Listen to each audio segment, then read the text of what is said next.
Ngayong gabi mga pre, ay magsusundo ako sa aking minamahal na asawa doon sa kanyang pinagjujutihan sa BGC.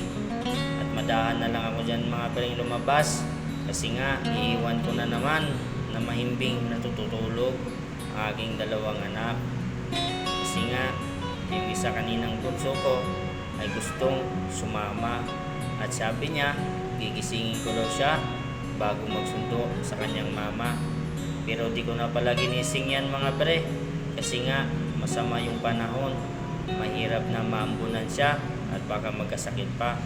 Kasi pag magkasakit sila mga pre, isa sa amin ang hindi magjo-duty kasi nga walang magbabantay at mag-aalaga sa kanila. At paparis na ako dyan mga pre. At kasi nga alas 12 ng gabi ay out na ng aking asawa. Mag-alas 12 pa lang yan mga pre. Mas maigi na yung ako yung mag-antay ng ilang minuto doon kisa siya yung mag-antay. Para tamang-tama pag out niya mga pre ay diretso na kaagad kami pauwi ng aming bahay. At malapit lang naman pala pre yung BGC dito sa aming inuupahan. Wala pang 10 minuto mga pre ay mararating ko na yung BGC. Mahirap talaga ang buhay ngayon mga pre, kaya kailangan natin magtiis. Kahit mahirap ang buhay, lamang sakripisyo lang para sa kinabukasan. Hindi natin alam, baka balang araw tayo rin yung siswertihin. At dyan pala pre nagjo-duty ang aking maasawa. Isa siyang housekeeping dyan sa Uptown Mall. Mag-isang taon na pala siya pre nagjo-duty dyan. At hindi ko maninais na magtrabaho siya, pero sa hirap ng buhay, dala ng kahirapan, ay gusto niyang makapagtrabaho siya. At nung nakapagtrabaho siya mga pre, ay ganun pa rin, wala pa rin nangyayari.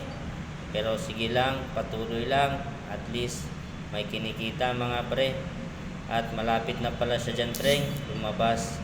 Doon siya lalabas sa may pintuan na yon.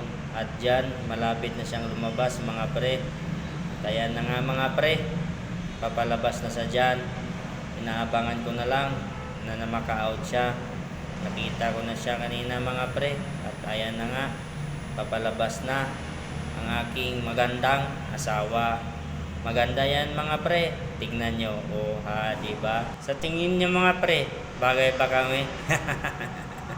At ayan na nga mga pre, ay papauwi na tayo sa ating bahay. Sana madatnan pa rin nating tulog yung dalawa para hindi mag-iiyak. Kasi nga wala man tayong pasalubong sa kanila mga pre. Kahit sahod na sahod, wala tayong pambili sa kanila ng kanilang gusto. Tiis-tiis lang muna kayo ngayon mga anak. At alam nyo naman, pag meron tayo, ay hindi si Papa nawawalan ng pasalubong sa inyo. Mahirap lang talaga ang buhay natin ngayon mga anak. Sakripisyo lang muna tayo. Kasi si Papa at si Mama, ganun rin. At hindi naman namin pinaparamdam sa inyo mga anak yung kahirapan. Kahit papaano, isang araw, 3 beses pa rin kayong napapakain ni Papa at napapamerienda. Pero limited lang tayo ngayon mga anak. Mahirap nang gumastos ng malaki kasi nga hindi pa tayo nakakaahon, marami pa tayong binabayaran. At malapit na kaya kami dyan mga pre at makakapagpahinga na rin kasi alas 3:30 ng umaga mga pre ay gigising na naman ako at magliligpit para makapasok sa aking pinagjutihan. At malapit na pala kami dyan mga pre. At kung nagustuhan nyo naman pre ang aking video, pasupport naman ng aking Facebook. Mag-ingat po kayo lagi mga pre. God bless po sa inyo.